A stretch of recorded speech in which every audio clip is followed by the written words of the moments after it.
मतदान वाढवण्यासाठी ज्याप्रमाणे पवारांना लोक भेटले तसेच ठाकरेंनाही भेटले 60 ते 65 जागा जिंकून देऊ असा दावा केला। शरद पवारांच्या गौप्यस्फोटानंतर संजय राऊतांचा दावा। विधानसभा निवडणुकीच्या वेळी दोन माणसं भेटली, 160 जागा निवडून आणण्याची गॅरंटी देत होते, मात्र मी आणि राहुल गांधींनी मार्ग नाकारला। शरद पवार यांचा मोठा गौप्यस्फोट।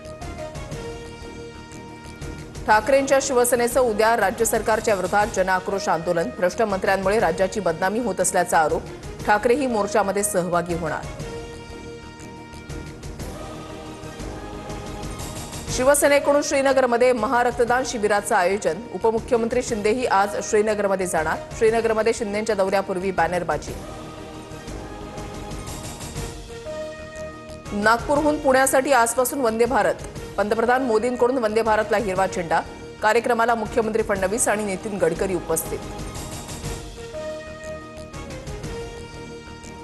बेस्ट पतपेढीच्या निवडणुकीसाठी ठाकरे बंधूंची युती। मनसे आणि ठाकरेंच्या सेनेकडून आजपासून एकत्र प्रचार। गोरेगावमध्ये संध्याकाळी 5 वाजता कार्यकर्ता मेळावा।